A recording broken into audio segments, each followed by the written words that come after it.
कृष्ण कृष्ण कृष्ण हरे हरे हरे राम राम राम हरे हरे हरे कृष्ण कृष्ण कृष्ण हरे हरे पुंडलीक वरदारी विठ्ठल श्री ज्ञानदेव तुकाराम पार्वती पती हर महादेव सीताकांत स्मरण जय राम श्री ज्ञानेश्वर महाराज की जय श्री गुरु साकरी महाराज की जय ब्रह्मानंदं परमसुखदं केवलं ज्ञानमूर्तिं द्वन्द्वातीतं गगनसदृशं तत्त्वमस्यादिलक्ष्यम् एकं नित्यं विमलमचलं सर्वदेहि साक्षिभूतं भावातीतं त्रिगुणरहितं सद्गुरुं तं नमामि विनायकं गृह्णोमि साकरे नाम विष्णुं येषां चरणसान्निध्यात् जीवा मुक्ता भवन्ति साकरे संशुद्ध्यातं ज्ञानदानपरायणं विनायकं गुरुं वन्दे भवबन्धविमुक्तये ज्ञानप्रदापविलसत्वचनामृतं च अद्वैतभावपटुतायतदुर्यस्य ज्ञानेश्वरस्तु भगवानवतीर्णमेव श्रीरङ्गनाथं गुराय नमस्तुभ्यं श्रीरङ्गनाथं गुरुराजवर्यं मोक्षणां ज्ञानदानैकदक्षं प्रभावती क्षेत्रनिवासिनं नमामि वेदान्तविदाविष्टम्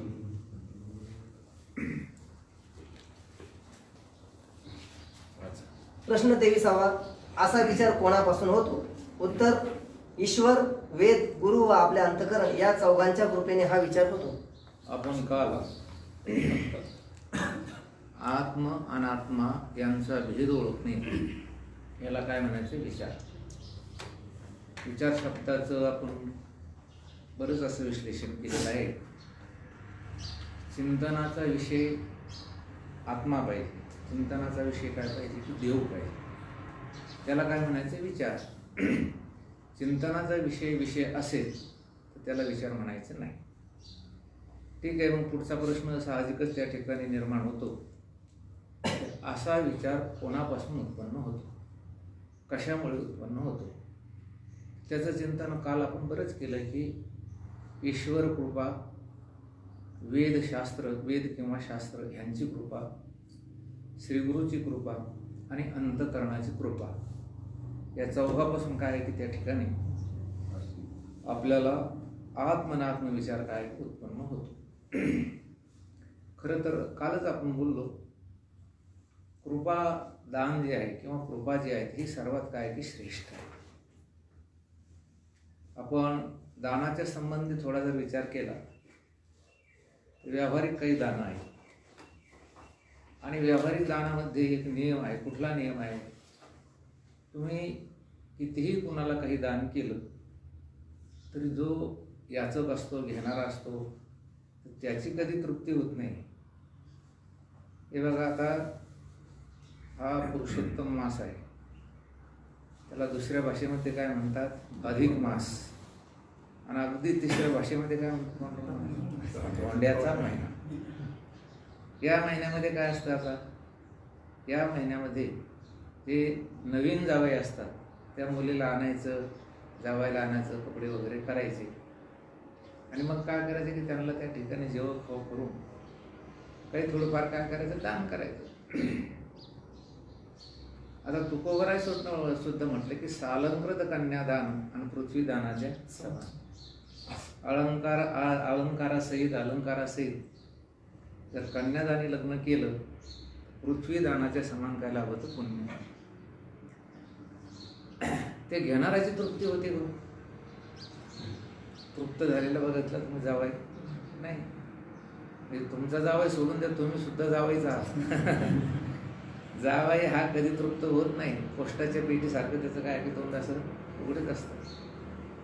आणि म्हणून कुठलंही दान केलं तरी जो याचक असतो, जो घेणारा असतो, त्याची कधी तृप्ती होत नाही, कधीच नाही. पूर्णता कधीच होत नाही.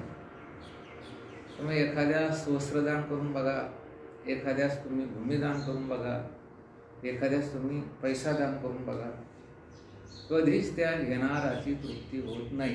ही व्यावहारिक दानामध्ये काय की या ठिकाणी फार मोठी काय की न्यूनता आहे, कमतरता आहे. थोडं आपण इकडे विद्यादानाच्या बाबतीमध्ये जर विचार केला तर विद्यादान हे बाकीच्या सर्व दानापेक्षा कसं आहे की श्रेष्ठ आहे. एखादा मृदंगाचार्य असेल आणि त्याने जर एक 50 विद्यार्थी तयार केले, 50 विद्यार्थी तयार केल्यानंतर त्याच्या काही त्या मृदंगाच्या विद्येमध्ये कमी होतं असं कधी नाही. आणि ज्याला ती विद्या दिली जाते ती विद्या कधीतरी त्या ठिकाणी महाराज नष्ट होते असं कधीच नाही. उरफाट ती विद्या घेतल्यानंतर गुरु ज्या मानाचा आहे त्याच मानाचा तो काय होऊ शकतो. पण तरी सुद्धा त्या विद्येमध्ये थोडी त्रुटीच आहे. आता मी तुम्हाला एक 10,000तून 5,000 दिली, 5,000 माझ्याकडे काय होतील, कमी होतील. आणि जर मला समजा मृदंगाचे 200 बोल येत असेल, मी तुम्हाला जर 200 शिकविले तर माझ्याकडे 0 होईल असं कधी घडतं का? नाही. पण विद्यादानामध्ये काय गंमत काय आहे की जशी जशी मनुष्य त्या ठिकाणी विद्या घेत चालतो तर जो घेणार आहे की त्याच्याकडे त्या ठिकाणी अहंकार वाढत चालतो. आहे का नाही? असं नाही. तुम्ही तुमच्या हाताखाली शिकविलेली मुलं पुढे जर ती मोठी झाली तर ते तसेच असतात का? त्यांना अहंकार येतो? बरं, अहंकार येतो त्यांना. अगोदर ते गुरुची सेवा करतात आणि नंतर त्यांना असं वाटतं की आता काय करायला पाहिजे की आपण आपल्याला कोणीतरी सेवित पाहिजे.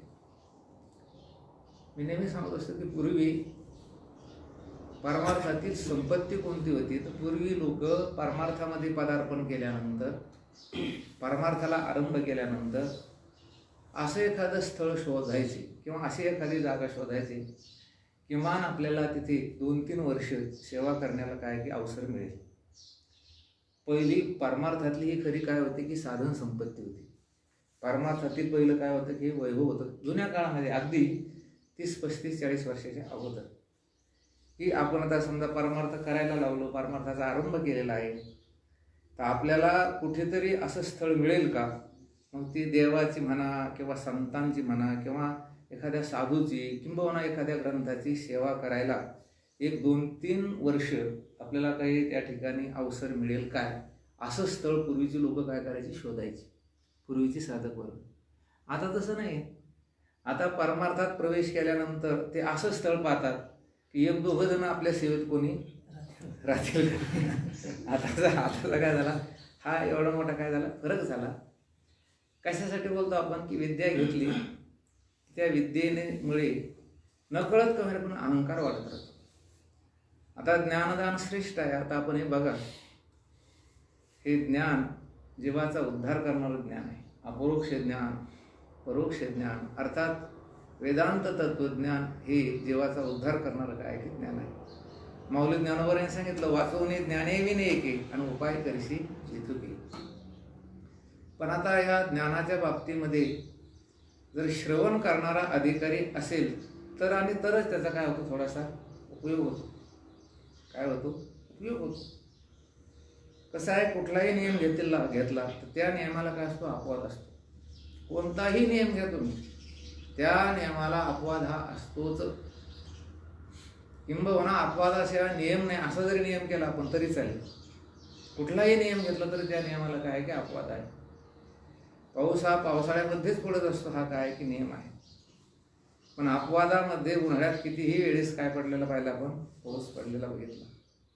थंडी ही हिवाळ्यामध्ये सुटत असते, हा काय की नियम आहे. पण कधी कधी उन्हाळ्यातही थंडी वाजते, हा काय आहे की अपवाद आहे. असा कोणताही नियम घेतला तरी त्या नियमाला अपवाद आहे. हे बघा, भक्ती करायची असेल, योग करायचा असेल, चिंतन करायचं असेल, नामस्मरण करायचं असेल तर ह्याच्यासाठी मनुष्य शरीर लागतं, हा काय की नियम आहे. अर्थातच भगवंताची प्राप्ती करण्यासाठी मानवी शरीराची काय की निर्मिती आहे. म्हणजे मनुष्य शरीरामध्येच तुम्हाला भगवंताची प्राप्ती करता येते, हा काय आहे की नियम आहे. अपवाद सांगा बरं मला. हनुमंतराय हा अपवाद आहे. गरुड हे काय आहे की अपवाद आहे. संपाती नावाचा पक्षी हा काय आहे की अपवाद आहे. असे अनेक नियम आहेत. मृत्यूलोकामध्ये जन्माला आल्यानंतर त्याला इथे शरीर ठेवावंच लागतं, हा मृत्यूलोकाचा नियमच आहे. काय देहाच्या गावा आलिया जन्म मृत्यूचे सोहळिया ना म्हणून धनंजयाचे आपले. जन्माला आल्यानंतर 2 सोहळे त्याला त्या ठिकाणी त्याच्या दृष्टीस येतातच. त्याला नाही म्हणता येत नाही. एक जन्माचा सोहळा आणि दुसरा मृत्यूचा सोहळा. येथे नाही गुरु आले अवतार आणि येरते पामर ही बघितली.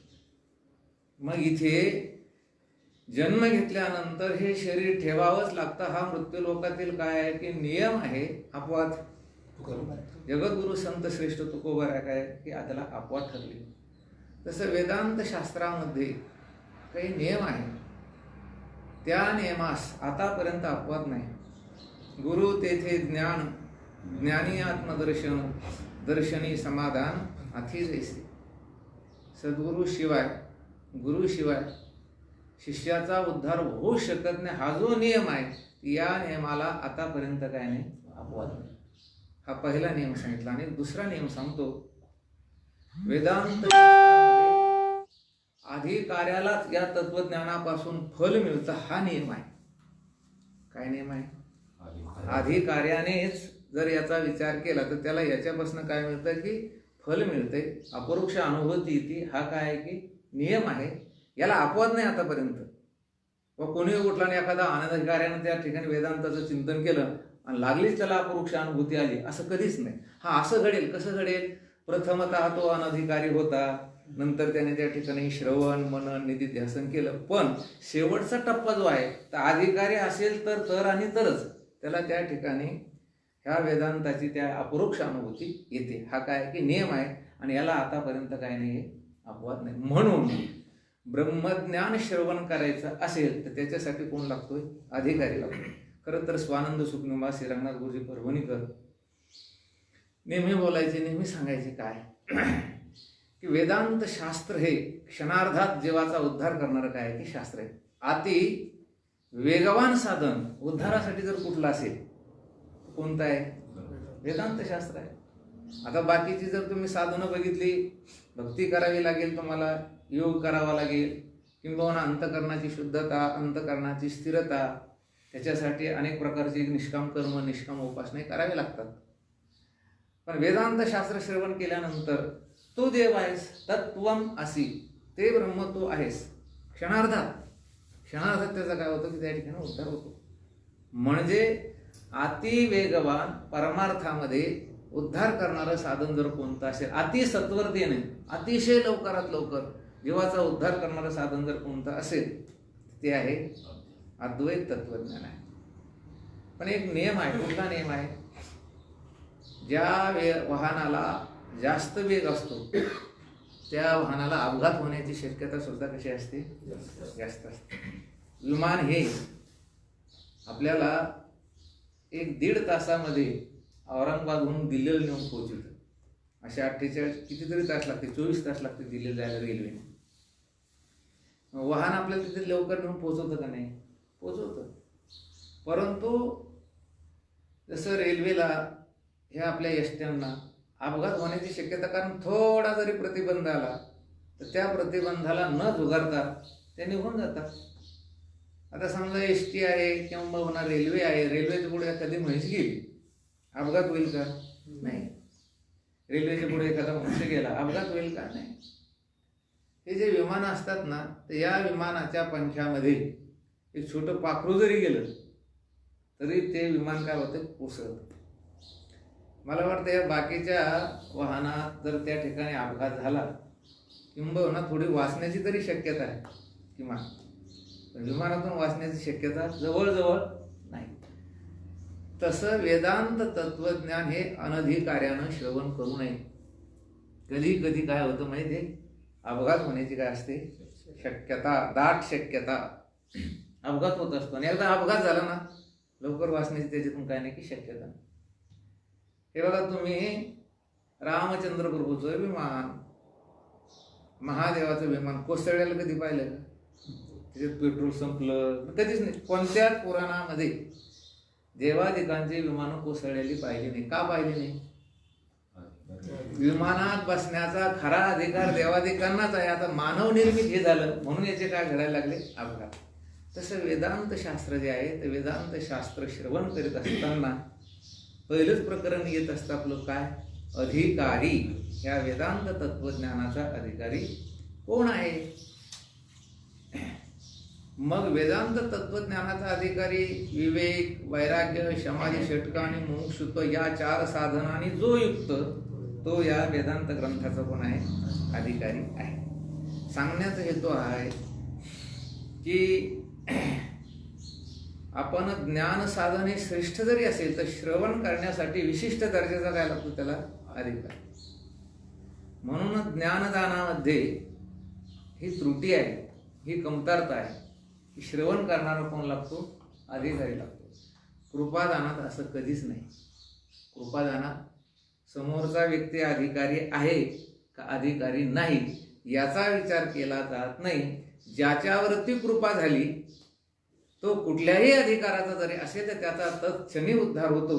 हे कृपादानाचं काय की महात्म्य आहे. होता तुमची कृपा पशु बोले वेद. गावाचा कुठला अधिकार होता का? नाही. उद्धार झाला. कितीतरी उदाहरणं तुम्हाला देता येईल की कृपादान करीत असताना म्हणून कृपा ही सर्वात काय आहे की श्रेष्ठ आहे. आणि त्या कृपेमध्ये आपण काल बघितलं किती कृपा झाल्या? 4. ईश्वर कृपा, वेद किंवा शास्त्र कृपा, श्रीगुरु कृपा आणि अंतःकरणाची कृपा. हे बघा, आताच आपण बोललो की ईश्वराची कृपा आपल्यावर होण्यासाठी वेदविहित निष्काम कर्माचरण करायला पाहिजे. काय करायला पाहिजे? वेदविहित निष्काम कर्माचरण करायला पाहिजे आणि वेदविहित निष्काम उपासना करायला पाहिजे. याचा अर्थ भक्ती करायला पाहिजे. भक्ती सर्वश्रेष्ठ आहे. माऊली ज्ञानोबांनी कितीतरी ओव्या दिल्या. म्हणून ती पूजे तुशलेनी आत्मराजे वैराग्य स्थिती द्यायची बसाय. म्हणून ईश्वराची आपल्याला काय व्हायला पाहिजे? कृपा व्हायला पाहिजे. ईश्वराची कृपा होण्यासाठी सतत भक्ती करायची. आता आपण व्यवहारामध्ये जर बघितलं तर एकांगी असं वर्ग होऊन राहिला. काही वेदांत शास्त्र शिकून राहिले ते म्हणतात भक्ती वगैरे काही आम्ही मानणार नाही. जे भक्ती त्या ठिकाणी करतात ते म्हणतात आम्ही वेदांत तत्वज्ञान वगैरे काही मानणार नाही. पण जोपर्यंत जीवाला अध्यास आहे तोपर्यंत त्याने ईश्वराची भक्तीचा परित्याग करू नये. परत बोलू का की आपल्याला जोपर्यंत देहाध्यास आहे म्हणजेच अहम अध्यास आहे, मम अध्यास आहे, तोपर्यंत ईश्वर भक्तीचा त्याने परित्याग करू नये. आणि एकदा अहम मम अध्यास गेला, अपरोक्ष अनुभूती आली तर मग तर त्याने ईश्वर भक्तीचा परित्याग करूच नाही. आता मग ईश्वर भक्तीचा परित्याग करायचा का आपल्याला? नाही. अगोदर जी भक्ती करायची ती आपल्याला ब्रह्मज्ञान होण्यासाठी, अपरोक्ष अनुभूती येण्यासाठी करायची. आणि त्याच्यानंतर जी भक्ती करायची ती जीवनमुक्तीच्या विलक्षण सुखाचा आनंद उपभोगण्यासाठी करायची. त्याचं कारण असं आहे, अर्थार्जन करीत असताना, पैसा कमवत असताना मनुष्याला त्या पैशाचा आनंद उपभोगता येत नाही. याचा तुम्हाला सर्वांना अनुभव आहे. एखादा सामान्य कुटुंबातील मनुष्य जर कष्ट मेहनत करून जर तो पैसा कमवू लागला तर त्याला त्या पैशाचा आनंद उपभोगता येतो का? नाही. ज्यांनी नवीन द्राक्ष बाग लावली त्यांना जाऊन विचारा, येतो का तो आनंद उपभोगता? नाही. पैसे आले की इकडून ते करायचं, तिकडून ते करायचं, तिकडून ते करायचं. आणि मग एकदा पैसा भरपूर असा मिळाला तरी तेच करायचं का? नाही. मग काय करायचं? त्या मिळवलेल्या कमावलेल्या पैशाचा काय करायचा? आनंद होतो. तसं भगवंताची आपल्यावर कृपा होऊन अपरोक्ष अनुभूती आपल्याला प्राप्त व्हावी ह्याच्यासाठी तर आपल्याला भक्ती करायचीच.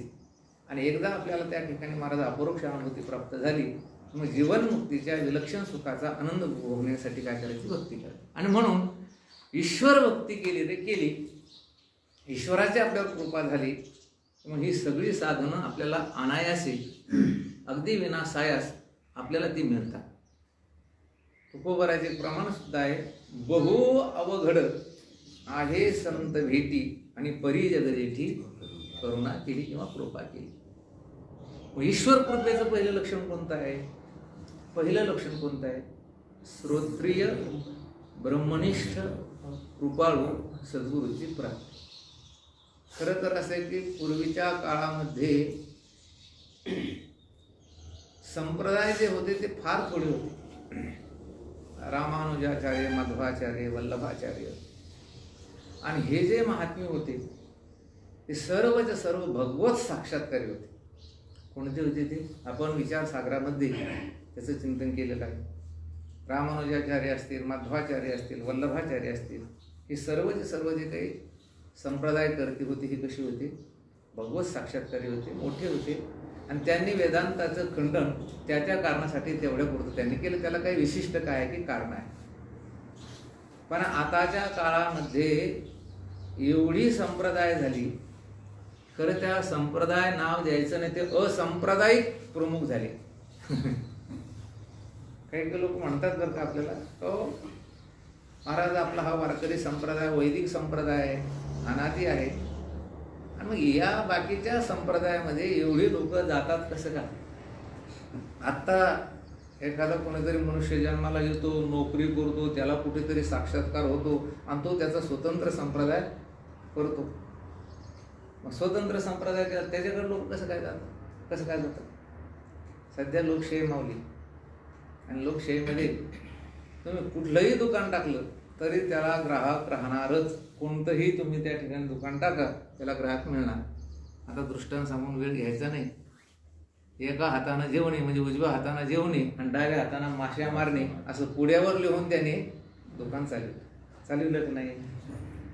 तद्वत आता अनेक प्रकारचे त्या ठिकाणी संप्रदाय तयार झाले, म्हणजेच पंथ तयार झाले. आणि त्या पंथाचे धुरीण, त्या पंथाचे अधर्युग, हजारो लाखो शिष्य समुदाय त्यांचा झालेला आहे. आणि लोक आता त्यांना काय म्हणून राहिले? बबनराव मोठे. हे कोण आहे? खूप मोठे महाराज आहेत. कारण तेवढे त्यांचे काय आहे की अनुयायी आहे. पण एक वाक्य लक्षात ठेवा, वारकरी संप्रदायामध्ये जेव्हा एखादा मनुष्य, एखादा सांप्रदायिक, एखादा पायी चुकीचा वागतो, तो वेद निषिद्ध कर्माचरण करतो, त्यावेळेस तो मनुष्य संपवतो. पण वारकरी संप्रदाय तसाच उरतो. आपल्याला किती अनुभव आहे? आपल्या वारकरी संप्रदायामध्ये जी चुकीची माणसं वागली, त्या लोक म्हणतात व तू महाराज लोक असे आहेत, हे लोक तसे आहेत. परंतु संप्रदाय संपला का आपला? नाही. आणि त्या संप्रदायात तसं नाही. ज्यांनी संप्रदाय काढले ते चुकीचे वागले तर अनुयायी बाहेर आणि संप्रदायाचे प्रमुख आत कुठे? जेलात. म्हणून विषय कोणता चालला आपला? विषय हा चाललेला आहे की सर्वात महत्वाचा भाग आहे स्तोत्रीय, ब्रह्मनिष्ठ आणि कृपाळू श्रीगुरूची काय ती भेटून. पूज्य साखरे महाराज एक गोष्ट सतत आवर्जून सांगायची. कोणती? सांगायची म्हणजे सांगतात. मनुष्य कुठल्याही क्षेत्रामध्ये गेल्यानंतर त्याच्याकडनं तो व्यवहार करण्यामध्ये जर चूक झाली तर नुकसान होतं. काय होतं? नुकसान होतं. पण ते नुकसान फार तुकडं असतं, कमी असतं. अगदी उदाहरण द्यायचं झाल्यास, तुम्ही भाजी मार्केटमध्ये गेलात आणि 10 रुपयाची भाजीची जुडी तुम्हाला त्या मनुष्याने 15 रुपयाला दिली. किती रुपयात फसले तुम्ही? 5 रुपये. कापड दुकानामध्ये गेलात आणि 100 रुपये मीटरचं कापड त्यानं 150 रुपये मीटरनं दिलं, 50 रुपयात फसला. तुम्ही सोनं घ्यायला गेलात आणि सुवर्ण घ्यायला गेल्यानंतर जर 5,000 रुपये त्या सुवर्णाचा भाव असेल, पण तुम्हाला न कळाल्यामुळं त्यानं 6,000 दिलं. किती रुपयात फसला तुम्ही? 1,000 रुपये. ह्याच्यात फसलेलं पुरतं. काही लोक शेतकऱ्याला बियाण्यामध्येच फसवतात. किती वर्षाचं नुकसान झालं त्याचं? एका वर्षाचं काय झालं? नुकसान झालं. याच्यापेक्षा महाराज पुढे सांगतात, एखादा मनुष्य पत्नी करण्यात चुकला. काय झालं?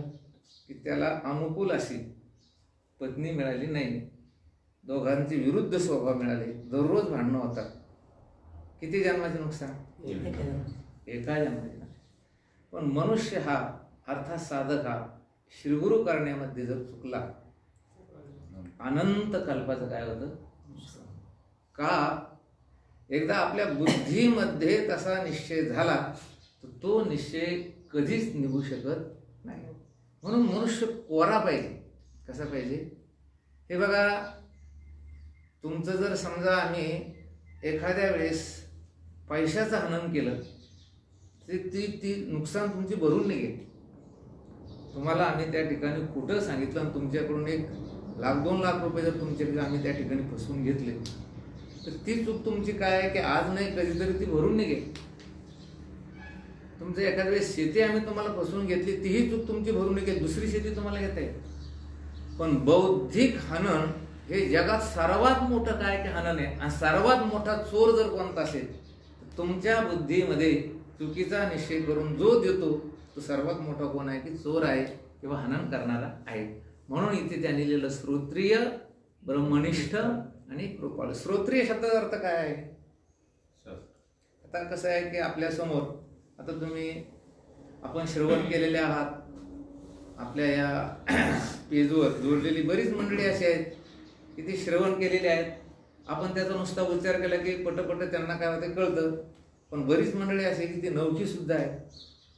त्यांना हे कळायला पाहिजे. श्रोत्रिय म्हणजे काय. शास्त्रार्थ जाणणारा. त्याला शास्त्राचा बिनचूक अर्थ असा काय कळायला पाहिजे, जाणला पाहिजे. ओवी असेल, अभंग असेल, शास्त्रानुकूल जे जे वाक्य असतील, वेदानुकूल जे जे वाक्य असतील त्या वाक्याचा त्याला काय कळायला पाहिजे, अर्थ कळायला पाहिजे. त्याला काय म्हणायचं, श्रोत्रिय म्हणजे शास्त्रार्थ जाणणारा. तर मी नेहमी सांगत असतो की एकदा व्यासपीठ शब्द आला. काय शब्द आला, व्यासपीठ. आता हे जे असते याला काय म्हणायचं, व्यासपीठ. जिथे महाराज मंडळी, कथाकार, जी लोक त्या ठिकाणी बसून जे चिंतन करतात त्याला काय म्हणायचं, व्यासपीठ. याला व्यासाची हे काय की आसन असं म्हणतात. एका मुलाला माहीत नव्हतं. आता जे शिकवित होते त्यांनाही माहिती नव्हतं. अरे ते म्हणे व्यासपीठ. व्यासपीठ काय, आपल्याकडे जसं ज्वारीचं गव्हाचं पीठ खातात तसं अमेरिकेत व्यासाचं पीठ खातात. असं नाही करायचं. शास्त्रार्थ त्याला अगदी बिनचूक कळायला पाहिजे. टच्या ट आणि हिंगणपीठ असं कधी लावून द्यायचं नाही. म्हणून श्रोत्रियता पाहिजे त्याच्याकडे. पंचीकरणामध्ये सुंदर दृष्टांत आलेला आहे. श्रोत्रिय म्हणजे काय की ज्या महात्म्याला शास्त्रार्थाचे पाय आहे. काय आहे, पाय. भवसागरातून तरुण जायचं असेल तर त्याला शास्त्रार्थाचे काय असायला पाहिजे, पाय. बरं, काही लोकांचे पाय मजबूत आहे, शास्त्रार्थ जसाचे तसा, किंबहुना थोडा शिल्लक त्यांना कळतोय, पण आंधळे आहे ते काय, ब्रह्मनिष्ठ नाही. ब्रह्माची अपरोक्ष अनुभूती नाही आणि ब्रह्माचं कधी त्यांना त्या ठिकाणी मला ध्यानही नाही आणि ब्रह्मनिष्ठते नाही. म्हणून श्रोत्रिय असेल आणि ब्रह्मनिष्ठ नसेल तरी चालत नाही. बरं, काही ब्रह्मनिष्ठ आहे. हे बघा, श्रोत्रिय असून ब्रह्मनिष्ठ जर नसेल तर त्या श्रोत्रिय रूपी गुरुला दुसऱ्याचाही उद्धार करता येत नाही, त्याचाही उद्धार होत नाही. पण ब्रह्मनिष्ठामध्ये एक गंमत अशी आहे, ब्रह्मनिष्ठ हा दुसऱ्याचा उद्धार करू शकत नाही, पण स्वतःचा उद्धार झालेला असतो. आणि त्याच्यानंतर तिसरं लक्षण आहे कोणतं, कृपाळू, दयाळू. वाटेल तेव्हा शिष्याच्या शंकेचं निरसन जे करतात त्याला काय म्हणायचं, कृपाळू आणि दयाळू. आता हे आपण हे काय लावले, हे याचं स्टँड लावलं, कॅमेऱ्याचं काय लावले, स्टँड लावलं. याला किती पाय आहे, 3 पाय आहे. आपल्या घरामध्ये आपण उन्हाळ्यामध्ये माठ ठेवण्यासाठी तिपाई करतो, तिला किती पाय असतात दादा, 3 पाय असतात. पूर्वी ते उन्हायचं काय असायचं तेव्हा त्याला किती पाय असायचे, 3 पाय. तुम्हाला नसेल माहिती तेव्हा, नाही नाही ती याला किती पाय असतात, 3 पाय असतात. खरं सांगा, आता जाऊ दे, हे स्टँड घ्या किंवा आपण माठ ठेवतो त्याची टिपाई घ्या, तर त्या माठ ठेवण्याच्या पायाला 3 पाय बरोबरच पाहिजे का एखादा पाय नसला तरी चालेल. 2 पायावर ती कधीच उभी राहत नाही. एका पायावर तर राहतच नाही, 2 पायावर तर राहतच नाही. तिला किती पाय पाहिजे, 3च पाहिजे. 3 पाहिजे नाही, 3 पायातला 1 पाय थोडा आखूड असला तरी चालत नाही. म्हणजे 1 कमी असेल तरी सुद्धा चालत नाही, त्याला 3 पाय समान असायला पाहिजे. तसं श्रोत्रिय, ब्रह्मनिष्ठ, कृपाळू, श्री गुरुची भेट ज्या दिवशी होईल असं समजायचं की आपल्यावर ईश्वराची पूर्ण काय आहे, कृपा आहे. आता कधी कधी गुरुची भेट होती, पण ब्रह्मज्ञानास लागणाऱ्या अंतरंग बहिरंग साधनाची त्या ठिकाणी जुळवाजुळव होत नाही. होती भेट कधी कधी, पण काही बहिरंग साधना आहे. आणि म्हणून तुम्ही हे शिकत असताना, आपण हे शिकत असताना आपलं जे काही भगवत प्राप्तीसाठी आपण जे आचरण सांगितले ते आचरण सोडू नका. काय करू नका. आता आपण असं कोणीतरी झालो, आपण आता फार मोठे झालो, आता आपल्याला ब्रह्मज्ञान कळायला लागलं आणि बाबा दिल्ली बहुत दूर आहे. दिल्ली फार दूर राहिलेली आहे. कसं आहे की तुमच्या जे काही अंतःकरणातले मल विक्षेप असे सपाटून काय व्हायला पाहिजे की जायला पाहिजे. आणि म्हणून त्याच्यासाठी अंतरंग आणि बहिरंग जी साधना आहे, तर त्या साधनाचा अवलंब जर तुमच्याकडून घडत नसेल, आता हे बघा, निष्काम कर्म आणि निष्काम उपासना ह्याच्यामुळे काय होतं, मल नावाचा दोष आणि विक्षेप नावाचा दोष जातो. परंतु तुम्ही भगवत भक्ती जर केली आणि भगवंत जर तुमच्यावर कृपा झाली, तर मल दोष जाणे, विक्षेप दोष जाणे याला काही अवधी लागत नाही. किंबहुना सर्व साधनं बघा, तुकोबराजे प्रमाणे सांगतो आपल्या समोर, पुढे भक्तीने धरिले हाती, मागे काय काय, मागे ज्ञान, वैराग्य, धर्म सगळेच येतात. कारण भक्ती ही कशी आहे की लेकरूवाडी आहे, आणि ती भक्ती केली बाकीचे सगळे धर्म त्याच्या पाठीमागे आपोआप काय होतात की येतात. आणि म्हणून ईश्वराची कृपा झाली हे कधी समजायचं, तर श्रीगुरूची प्राप्ती आणि बहिरंग आणि अंतरंग साधनाची आपल्याला त्या ठिकाणी महाराज प्राप्ती. आणि त्याच्यानंतर तिसरं त्यांनी सांगितलं की विवेक वैराग्य हे सगळे तरी मिळतात, परंतु योग्य देश, योग्य काल आणि योग्य वस्तू. किती सुंदर चिंतन आहे. ज्याला वक्तृत्व करायचं त्याच्यासाठी सुद्धा किती चांगले महाराज, किती चांगले. मी कालच बोललो तुम्हाला, कृपादान केले संती आणि कल्पांतीही सरेना. त्याच्या अगोदर ह्या सर्व कृपा तुम्ही त्या अभंगामध्ये काय करा की प्रतिपादन करा, विशद करा. ह्या सर्व कृपा त्याला लागत्या. आणि या सर्व कृपेचा अंतर्भाव कोणत्या कृपेमध्ये आहे, संत कृपेमध्ये आहे. त्याच्यानंतर वेदाची शास्त्राची कृपा झाली, कसं ओळखायचं, तर शास्त्रार्थ धारणा शक्ती, शास्त्राचा अर्थ धारण करण्याची शक्ती माणसाकडे असायला पाहिजे. ते कळायला पाहिजे. आता हे काही कळतच नाही. बरं, कळालं तर ते धारण करण्याची शक्ती नाही. गुरुजी काय म्हणायचे, काही लोकांना हे चिंतन श्रवण करण्याची आवड नाही. काही श्रवण करतात परंतु कळत नाही, काहीला कळतं परंतु ते पटत नाही, आणि काहीला पटतंय पण ते अंगावर अनुभवाला येत नाही. म्हणून याच्यामध्ये काय की या सर्व प्रक्रिया आहे. आणि म्हणून शास्त्रकृपा म्हणजे काय, तर शास्त्रार्थ धारणा स्मृती शक्ती. काय स्मृती शक्ती आपल्या स्मृतीमध्ये. आता हे विज्ञान बघा ना, आता आपण जे बोलून राहिलो, हे जे पाठ आता या ठिकाणी होऊन राहिले, प्रवचन होऊन राहिले, हे सगळं सेव होऊन राहिलं का नाही, हे कुठेतरी जमा होऊन राहिलं का नाही, असं हे जमा व्हायला पाहिजे ना, हे स्मृतीत जायला पाहिजे ना. तर आपलं असं आहे की जे आपल्या स्मृतीत राहायला पाहिजे ते राहत नाही, आणि जे नको राहायला पाहिजे ते राहतं. स्मृती शक्ती असायला पाहिजे. लोकमान्य टिळकासंबंधी एक गोष्ट अशी सांगतात की त्या काळामध्ये, इंग्रजांच्या वगैरे त्या काळामध्ये, त्यांना न्यायालयामध्ये काहीतरी एखादी फाईल असेल आणि ती फाईल अशी पूर्ण एकदा वाचायची होती, खटला चालू असेल, आणि म्हणून त्यांनी न्यायालयाला विनंती केली की आम्हाला ही फाईल घेऊन थोडी बाहेर नेऊन लिहायला घ्यायची. आता ते इंग्रजाचा कालखंड होता. तिथल्या त्या न्यायाधीशांनी सांगितलं की तुम्हाला ही फाईल, हे कागदपत्र बाहेर नेता येणार नाही, तुम्ही इथं या न्यायालयात बसून काय जे वाचायची तर वाचा. त्यांनी ती फाईल घेतली, त्याचं जे दालन होतं त्या दालनामध्ये ती फाईल घेऊन बसले, आणि त्यांनी एकदाच वाचन केलं, एकदा ती फाईल वाचली, आणि पुन्हा लोकमान्य टिळक बाहेर येऊन जसंची तशी त्यांनी काय काढली की लिहून काढली. काय कोणती शक्ती आहे त्यांची, स्मृती शक्ती आहे. त्याच्यानंतर उपस्थिती, आणि त्याच्यानंतर अचूक सम्यक काय की बोध. आता सद्गुरु कृपा, शास्त्र व स्वानुभव यांना अनुसरून अचूक सम्यक बोध जे करतात, असं समजायचं की याच्यावर सद्गुरूची कृपा झाली. पण ह्याच्यामध्ये थोडीशी शंका उत्पन्न होते, निर्माण होते. काय की सद्गुरु कृपा झाली कधी समजायची, शास्त्रानं जे सांगितलं ते, आणि स्वतःला थोडासा अनुभव आला म्हणजे त्याने पाठ ऐकला आणि त्याने उत्कृष्ट प्रकारचा उपदेश केला म्हणजे त्याला अनुभव आला असं होत नाही. ही गोष्ट अत्यंत इथे महत्वाची आहे.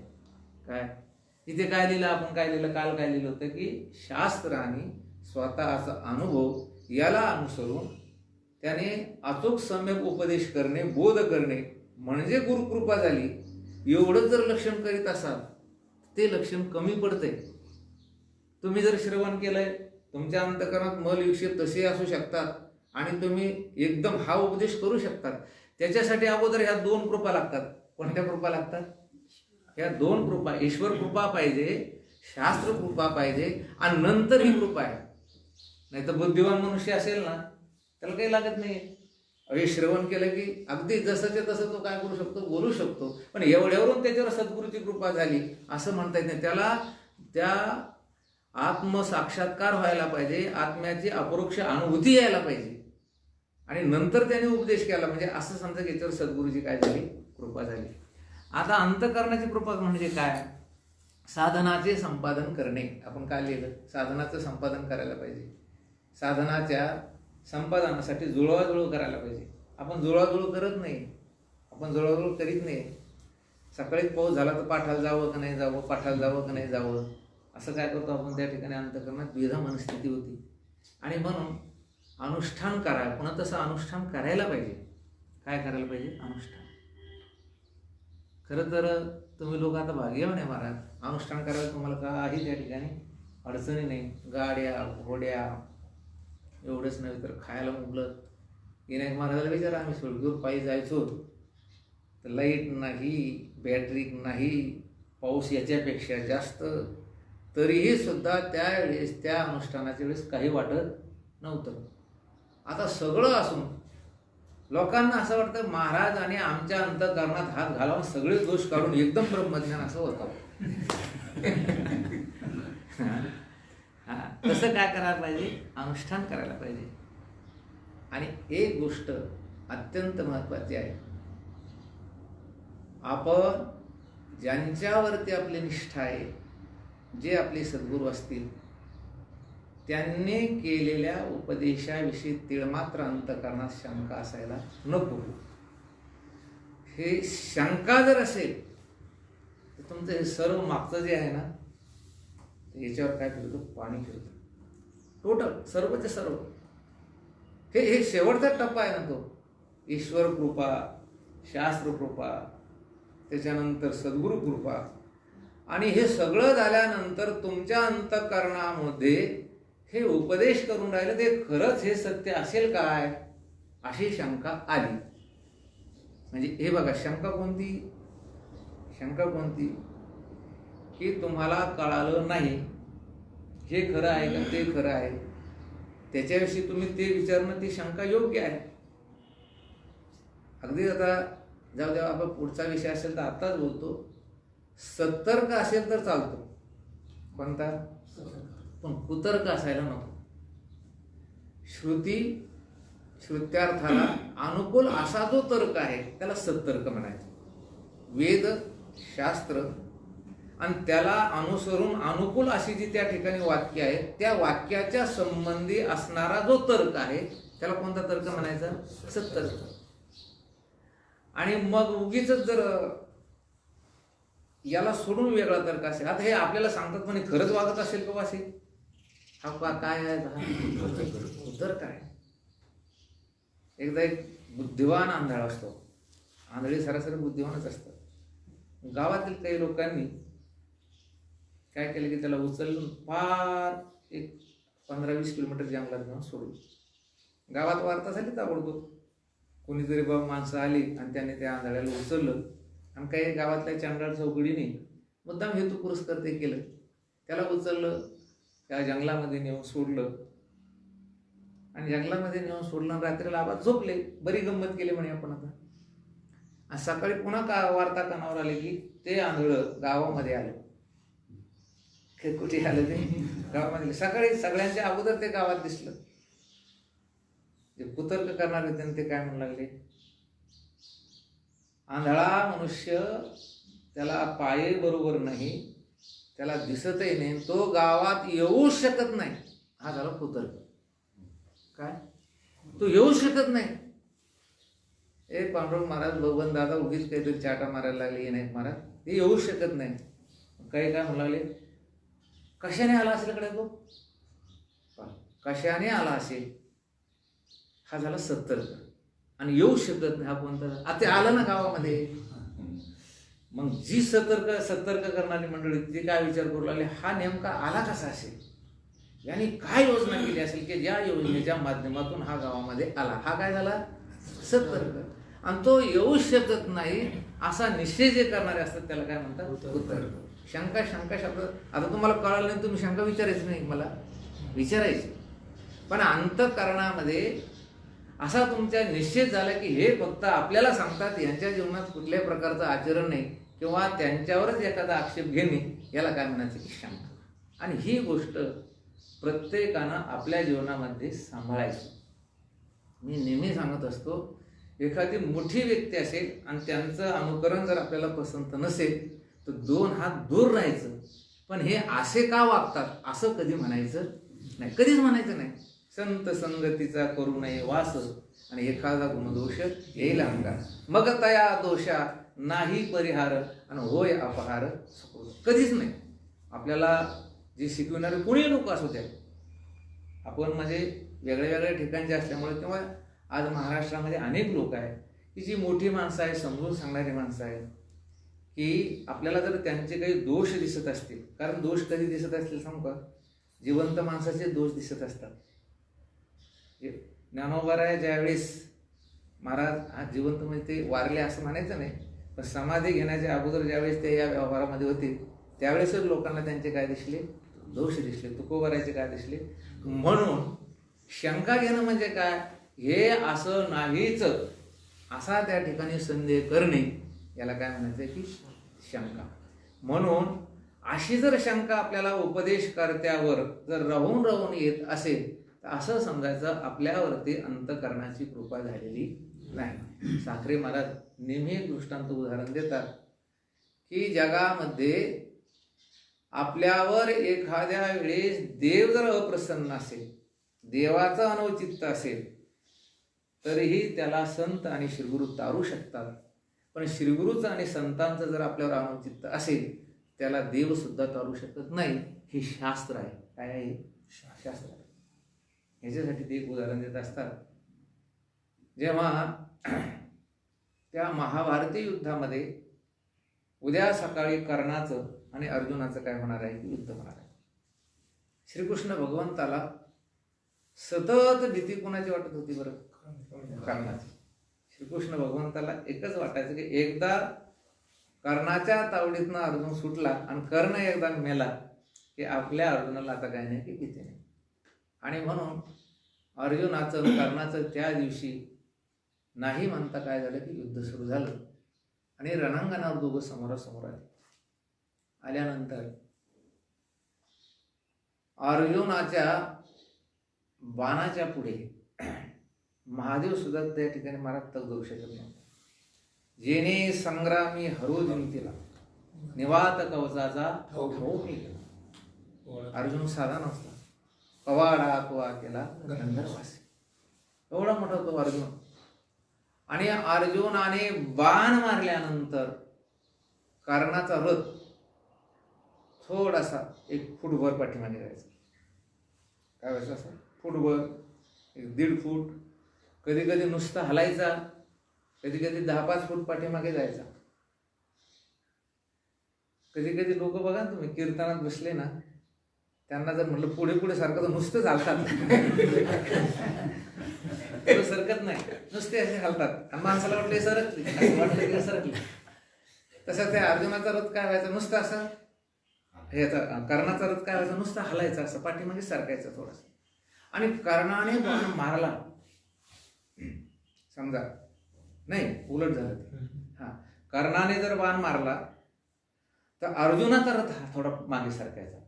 कर्णाचा नाही, अर्जुनाचा रथ. अर्जुनाचा रथ असा कर्णाने बाण मारला की अर्जुनाचा रथ असा थोडासा पाठीमागे सरकायचा. आणि अर्जुनाने जर बाण मारला तर कर्णाचा रथ हा कोसोगिंती पाठीमागे जाईल.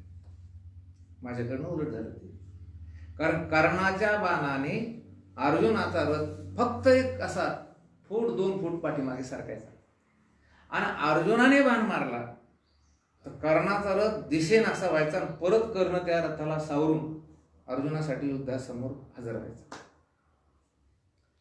आता अर्जुनाने बाण मारला तर कर्णाचा रथ वाऱ्यासारखा अगदी त्या ठिकाणी भिरभिर भिरभिर दिशेने असा व्हायचा. देवाने अर्जुनाला काही शाबासकी द्यायला पाहिजे तिने, काहीच नाही. आणि कर्णाने बाण मारला की अर्जुनाचा रथ नुसता हलायचा असा थोडासा. देवाने सांगायचं वा वा वा कर्णा, धन्यकडे तुझी माता, धन्य तुझा पिता, काय तुझ्या आईची कुशी तो त्या ठिकाणी महाराज पवित्र केली. तुझ्यासारखा योद्धा मी प्रथमतः पाहतो. अर्जुन बाण मारायचा, कर्णाचा रथ पार कोसुगिंती पाठीमागे जायचा, परत कर्ण यायचा आणि कर्णाने बाण मारला की अर्जुनाचा रथ थोडा हलायचा. अर्जुनाच्या मनामध्ये एक दिवस अशी शंका आली, म्हणजे त्या युद्धातच अशी शंका आली. अर्जुन विचार करतो, मी बाण मारतो तर कर्णाचा रथ दिसेन असा होतो, तरी मला भगवंताने एकदा सुद्धा अशी माझ्या पाठीवर शाबासकीची थाप टाकली नाही. आणि आपला रथ त्यानं बाण मारला नुसता हलवतो, नुसता 1 फूट 1.5 फूट मागं जातो. आणि देव त्या अर्जुनाला म्हणतो, हे कर्णाला म्हणतो, कर्णा काय भाग्यवान तुझी आई, काय तुझ्या मातेची पुष्प धन्य केली. त्या अर्जुनाला रावले ना. अर्जुन म्हणतो, देवा अरे आपण धर्मक्षेत्र कुरुक्षेत्रावर आहोत, आपण तिकडे गोकुळात नाही बरं का. तू गोकुळातला धंदा इथे लावला वाटतो, गोकुळातला कार्यक्रम इथे लावला तू. अरे मी बाण मारला तर त्या कर्णाचा रथ दिसेन असा होतो, तर मला एकदा तर म्हणायला पाहिजे होते. ज्याने 99% 99 मार्क घेतले त्याला शाबासकी नाही, म्हणजे प्रमोटेड, ढकल पास. अरे माझ्या बाणाने कर्णाचा रथ दिसेन असा होतो, तर मला तू एकदा तर म्हणायला पाहिजे होते, धन्य तुझी आई कोणती माता. आणि त्या कर्णाने बाण मारला तर आपला रथ नुसता हलतोय, 1 फूटभर मागे जातो, तर त्याला एवढं मोठे पण देतो. हे असं का? देवाने सांगितलं, अर्जुना तू फार छोटा आहे, लहान आहेस. अरे अगोदर आपल्या रथाचं तू चिंतन कर. आपला जो रथ आहे तो रथ साधा नाहीये. अनंत ब्रह्मांडे उदरी हरिहा बालक नंदागरे, अनंत ब्रह्मांड ज्याच्या उदरामध्ये आहे तो मी तुझ्या रथावर बसलेलो आहोत. तुझ्या रथाला सारथी कोण आहे? मी स्वतः. अनंत ब्रह्मांडे माझ्या उदरामध्ये आहे. क्षणार्धात नष्ट करायचे तर ते नष्ट होऊ शकतात, एवढी माझी काय की शक्ती आहे. जेथ गरुडाचे जावळीचे कांतले चारी. आता सांगा, अनंत ब्रह्मांड ज्याच्या उदरामध्ये आहे तो श्रीकृष्ण भगवान, आणि त्या श्रीकृष्ण भगवंताचं वाहन कोण आहे? गरुड. गरुडामध्ये किती शक्ती असेल बरं? किती शक्ती असेल? म्हणजे एवढं मोठं वजनदार श्रीकृष्ण भगवान, आणि त्या भगवंताला घेऊन तो दररोज इकडे तिकडे जातो. त्या गरुडाची किती शक्ती आहे? तर त्या गरुडाच्या शक्तीचे एक घोडा, म्हणजे एका गरुडाची शक्ती आणि एका घोड्याची शक्ती सारखी, अशी 4 घोडे आपल्या रथाला आहे. किती मोठा रथ असेल तो. म्हणजे अनंत ब्रह्मांड ज्याच्या उदरात तो मी, गरुडाच्या ताकदीचे घोडे आपल्या रथाला 4, आणि ध्वजस्तंभावरी वानरून तो मूर्तिमंत शंकरू सारथी शारंगरू अर्जुनेशी. वर प्रत्यक्ष महादेव हनुमंताच्या रूपात बसलेले आहे. अरे अर्जुना, हा रथ एवढा वजनदार आहे की अनंत ब्रह्मांडे माझ्या उदरात, मी या रथावर, महादेव प्रत्यक्ष ध्वजस्तंभावर, एका गरुडाच्या ताकदीचे 1 घोडा असे 4 घोडे. तर हा रथ फक्त मी जर पलीकडल्या बाजून असतो तरच हल्ला असता. मी जर युद्ध केलं असतं आणि मी जर बाण मारला असता तरच हा रथ हल्ला असता. पण कर्ण हलवितो, याचा अर्थ असा आहे की कर्णाची शक्ती किती. सांगण्याचा हेतू हाच आहे, एवढी मोठी धनुर्विद्या फक्त कर्ण हा आपल्या गुरुच्या जवळ खोटं बोलला, आणि त्या खोट्या बोलण्याचं अनौचित्य एवढं त्या ठिकाणी त्याला भोगावं लागलं, तर कर्णाला अंतिम समयाला त्या युद्धाचा आणि त्या धनुर्विद्येचा कुठल्याही प्रकारचा लाभ झाला नाही. आपल्याला माहिती आहे काय झालं शेवटी, कशामुळे झालं होतं? खोटं बोलला तो. काय झालं की तर खोटं बोलला, कारण श्रीगुरु अनुचित हे मनुष्याला अंतकाळाला समाधान देऊ शकत नाहीये. आणि म्हणून आपल्यावर अंतःकरणाची कृपा झाली ही कशावरून ओळखायची की आपल्या अंतःकरणामध्ये राहून राहून जर शंका उद्भूत होत असेल, राहून राहून जर आपल्या अंतःकरणामध्ये विपरीत त्या ठिकाणी मला ज्ञान उत्पन्न होत असेल, मग ते देवाविषयी, ते धर्माविषयी, ते वेदांत शास्त्राविषयी आणि ते गुरुविषयी ही शंका उत्पन्न होऊ देऊ नये.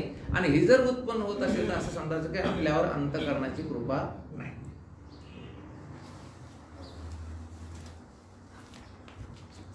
प्रश्न 24वा, या विचारापासून काय होते? आता हा विचार कोणापासून उत्पन्न होतो? तर हा विचार उत्पन्न होतो ईश्वर कृपा, शास्त्र कृपा, गुरु कृपा आणि अंतर्कर्म. या विचारापासून काय होते? उत्तर, या विचारापासून दृढ अपरोक्ष ब्रह्मज्ञान होते. या विचारापासून काय होतं? तर या विचारापासून दृढ अपरोक्ष ब्रह्मज्ञान होते. आता कच्चं नाही, आता अदृढ नाही, तर कोणतं? दृढ अपरोक्ष ब्रह्मज्ञान उत्पन्न. अपरोक्ष ब्रह्मज्ञान, अपरोक्ष ब्रह्मज्ञान आपण 3-4 दिवसापासून त्याचंच चिंतन करून राहिलो. अपरोक्ष ब्रह्मज्ञान म्हणजे काय? काल आपण बघितलं की मी देह आहे हा निश्चय आपला किती दृढ आहे बरं? किती दृढ आहे? तुम्हाला स्वप्नामध्ये सुद्धा असं वाटतं की मी अमुकच आहे. तुम्हाला तुमच्या देहाचं, देहाच्या नावाचं किती तादात्म्य आहे? किती तादात्म्य आहे? जागृतीमध्ये आहे, स्वप्नामध्ये आहे. तसं मी ब्रह्म आहे अशी अनुभूती तुमची सतत व्हायला पाहिजे. मी ब्रह्मस्वरूपच आहे. आणि नुसतं मी ब्रह्मस्वरूप आहे असं जर तुम्हाला त्या ठिकाणी वाटत असेल आणि ती जर जाण असेल तर त्यालाही अपरोक्ष ब्रह्मज्ञान म्हणायचं नाही. अपरोक्ष ब्रह्मज्ञान म्हणजे काय? तर मी देह तर नाही पण मी ब्रह्म आहे ही जाणीव सुद्धा राहत नाही. याला काय म्हणायचं? अपरोक्ष ब्रह्मज्ञान. ही जाणीव नाही राहायला पाहिजे. मनुष्याने मी मनुष्य आहे असं म्हणावं की मी पशु आहे असं म्हणावं? काहीच म्हणून गुरुजी काय म्हणायचं माहितीये का? बाईने तिच्या नवऱ्याला असे पाहुणे वगैरे आले, हा माझा नवरा आहे असं म्हणावं का हा माझा भाऊ आहे असं म्हणावं? भाऊ आहे हे तर म्हणूच नाही, पण नवरा आहे हे म्हणणं सुद्धा तिथे सहन होत नाही. मी पशु तर नाहीच, मी मनुष्य आहे असं म्हणणं सुद्धा कमी आहे. तसं मी देह तर नाहीच पण मी ब्रह्म आहे ही जी जाण आहे ही जाण सुद्धा त्या ठिकाणी मुरायला पाहिजे. याला काय म्हणायचं? अपरोक्ष ब्रह्मज्ञान. आता काय व्हायला पाहिजे? असा शब्द व्यवहार होतोय फक्त, नाही तर कुठलाच भोग नसावा. मी देह आहे हाही भोग नसावा आणि मी ब्रह्म आहे हाही भोग नसावा. प्रश्न 25वा, हा विचार केव्हा पूर्ण होतो? हा विचार कधी पूर्ण होतो? उत्तर, हा विचार दृढ अपरोक्ष ब्रह्मज्ञान झाल्याने पूर्ण होतो. प्रश्न 26वा, विचार कशाचा करावा? उत्तर, मी कोण आहे, हा ब्रह्म कोण आहे व प्रपंच काय आहे या 3 गोष्टीचा विचार करावा. आपण या विचार या पदावर काल बरंच उहापोह किंवा चिंतन केलेलं आहे. तर मी कोण आहे हा पहिला विचार आहे. मी कवन करावा विचार आणि म्हणे ज्ञानेश्वर निवृत्तीचा. परमार्थामध्ये आणि प्रपंचामध्ये थोडा फरक आहे. प्रपंचामध्ये अगोदर त्या ठिकाणी मीचा विचार होतो आणि नंतर माझ्याचा विचार ठरतो. प्रपंचामध्ये ही गोष्ट सतत तुम्हाला माहिती आहे की अगोदर तुम्ही ठरायला पाहिजे तुम्ही कोण आहे आणि नंतर तुमचे कोण आहे ठरवायला पाहिजे. नवरदेवाला मी नवरदेव आहे असं अगोदर वाटायला पाहिजे का नाही? अगोदरच म्हणलं ही माझी पत्नी आहे, कसं काय जमेल? त्याला अगोदर मी वर आहे हे त्यांना ठरवायला पाहिजे, नंतर वधू त्याची आहे. परमार्थ तसं नाही. परमार्थामध्ये अगोदर माझं ठरायला पाहिजे आणि माझे ठरल्यानंतर त्यांच्याकडे जाऊन विचारायला पाहिजे आहे मी कवन आणि करावा. संत माझे, श्रीगुरु माझे, देव माझा, धर्म माझा, शास्त्र माझं आणि नंतर त्यांच्याकडे जाऊन विचारायचं की मी कोण आहे.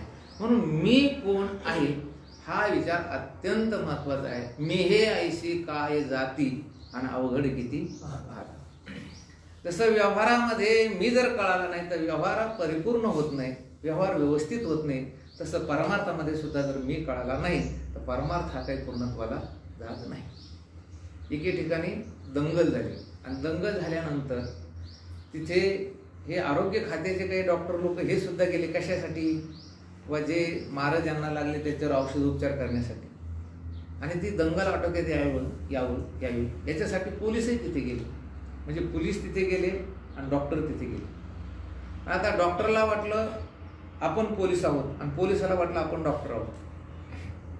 काय होईल? काहीच होणार नाही.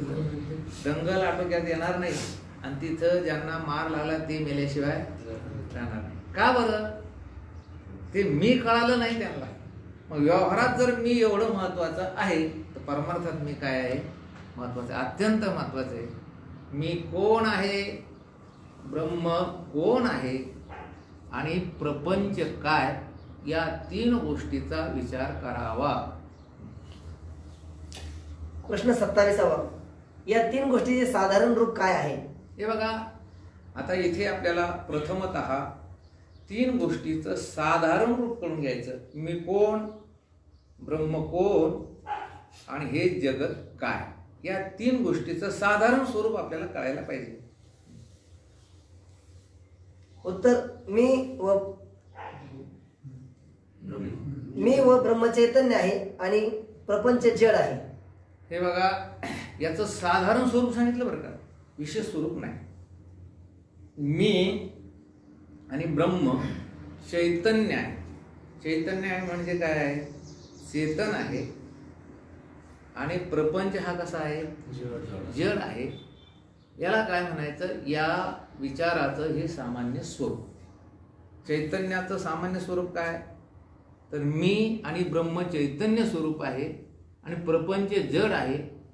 हे त्या विचाराचं किंवा त्या ज्ञानाचं काय ते सामान्य स्वरूप आहे. 3 गोष्टीचे साधारण रूप काय? तर मी व ब्रह्म चैतन्य आहे आणि प्रपंच जड आहे.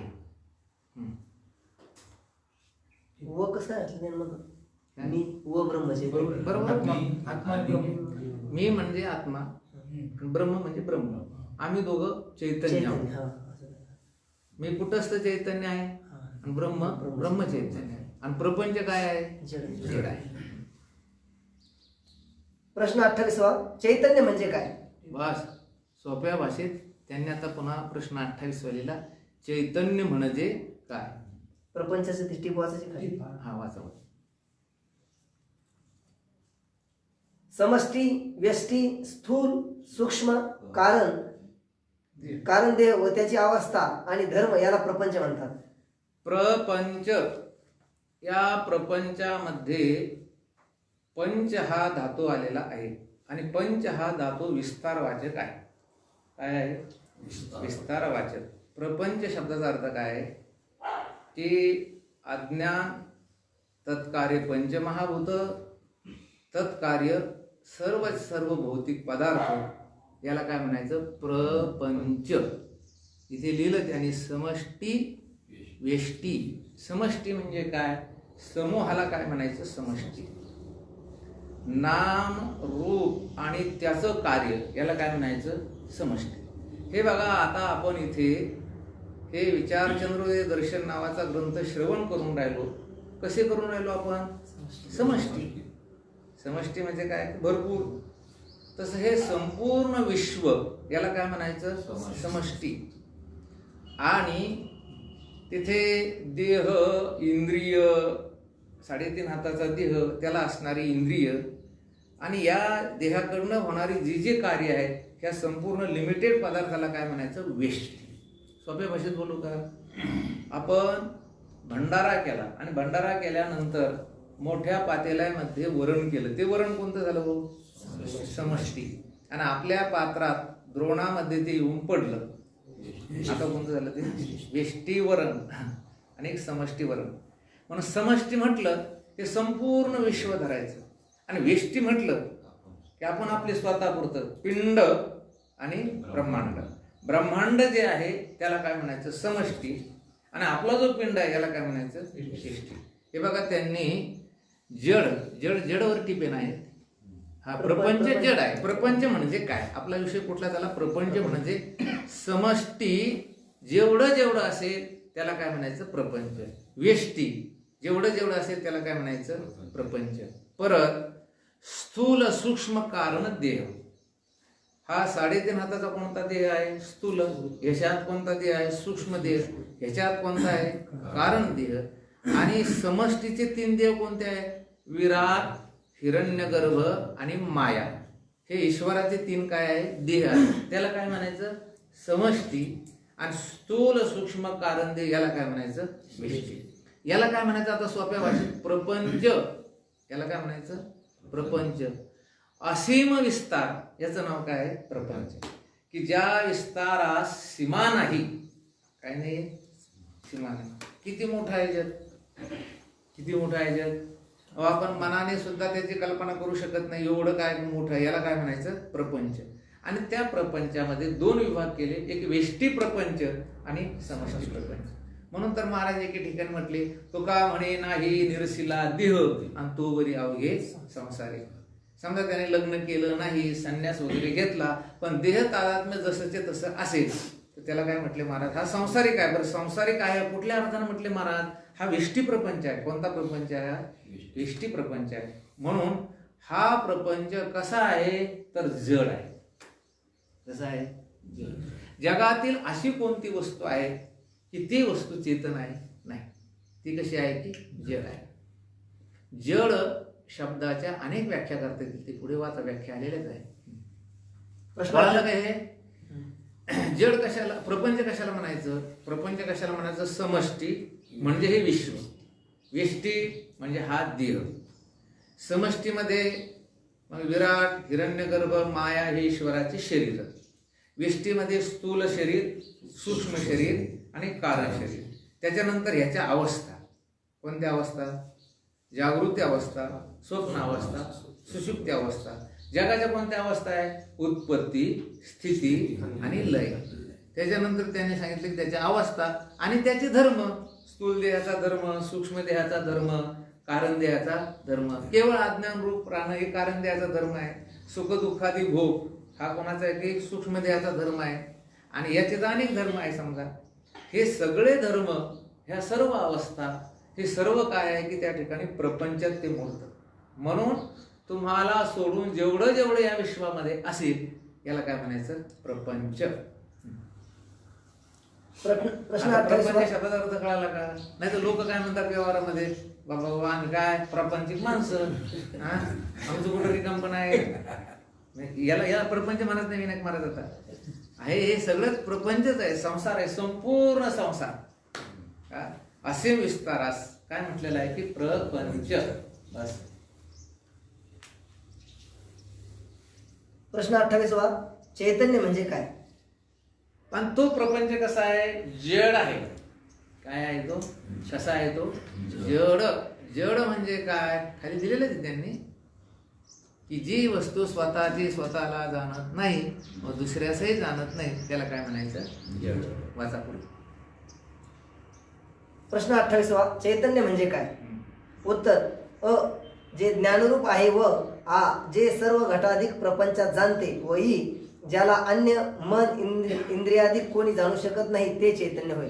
बस. चैतन्य. चैतन्य म्हणजे काय? जे ज्ञानरूप आहे. कसं आहे? ज्ञानरूप आहे. ज्ञान हा त्याचा गुण आहे असं नाही. काय? कसं?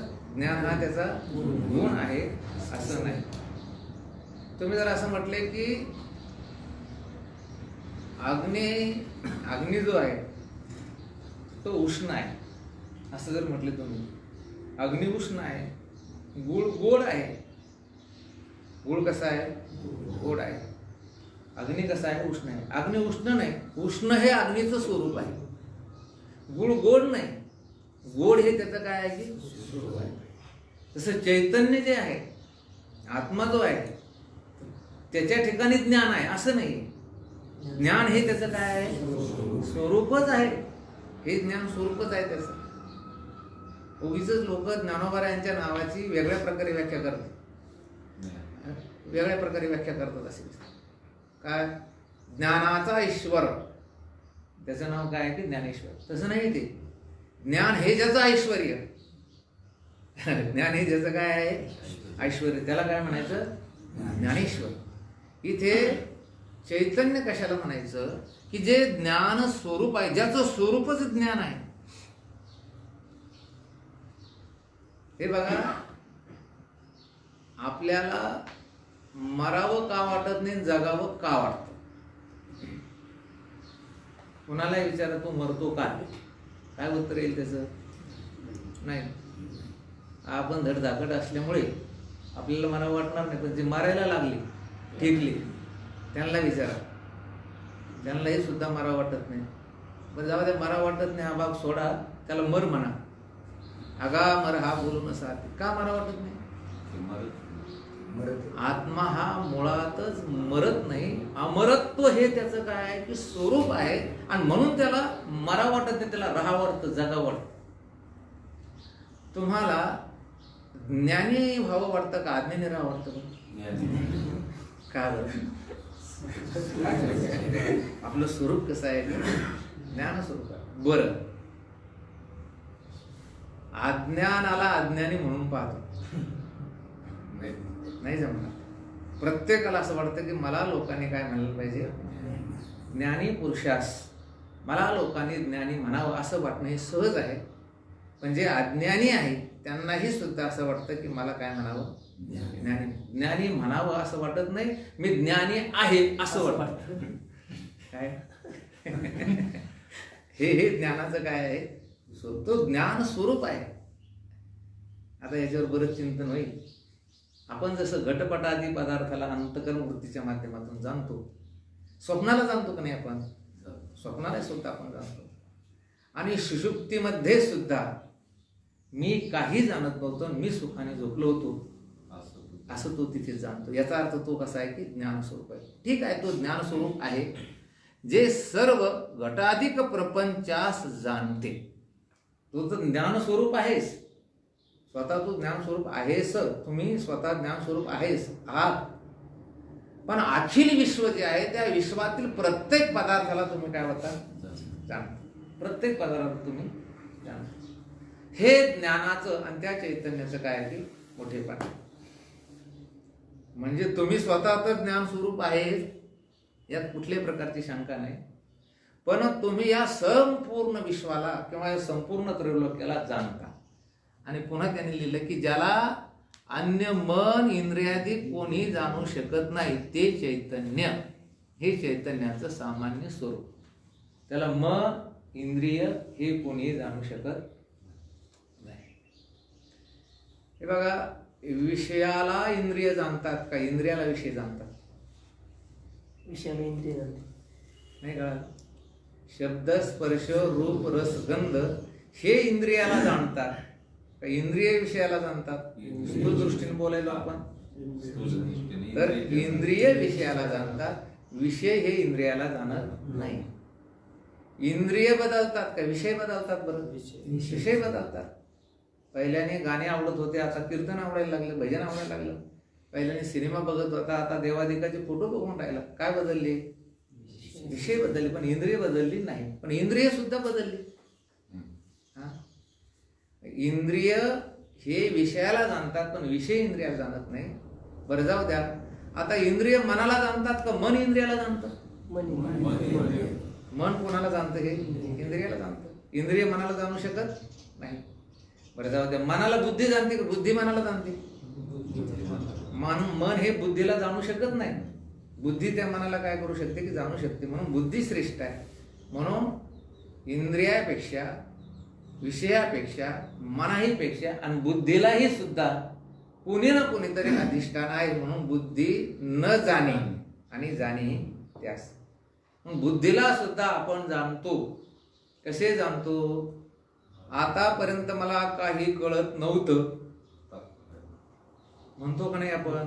म्हणजे बुद्धीला कळत नव्हतं हे जाणतो, आणि आता मला सर्व कळायला लागलं हे जाणतो. म्हणजे बुद्धीचं न कळणं आणि बुद्धीचं कळणं यालाही आपण जाणतो. याचा अर्थ आपण सर्व जगातील पदार्थाला जाणतो, पण जगातील पदार्थ आपल्याला जाणू शकत नाही. कोणताच पदार्थ तुम्हाला जाणू शकत. आपण इतके मोठे आहोत महाराज, सर्वात्मकपण माझे हिरोणी नेतो कोण? आपण ज्ञानस्वरूप आहोत. आणि आपण विनाकारणच त्या बुद्धीच्या पाठीमागे लागलो आणि बुद्धीच्या ज्ञानाला आपण स्वतःचं काय समजून राहिलो? ज्ञान.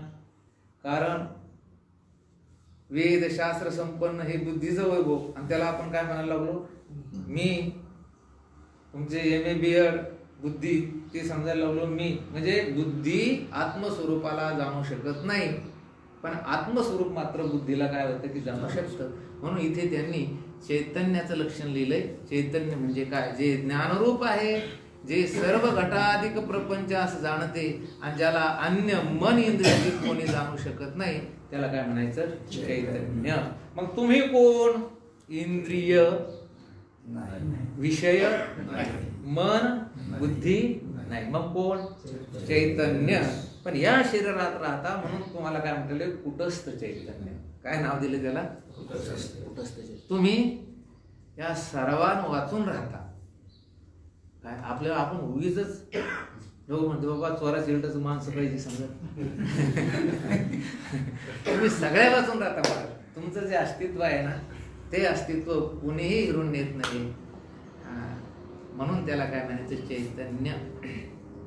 तुम्ही चैतन्य स्वरूपात अमर आहा खरे की पहा. हे राहिलेला विषय आपण उद्या वाचू. कुंडली वरदा विठ्ठल श्री ज्ञानदेव तुकाराम ज्ञानेश्वर महाराज.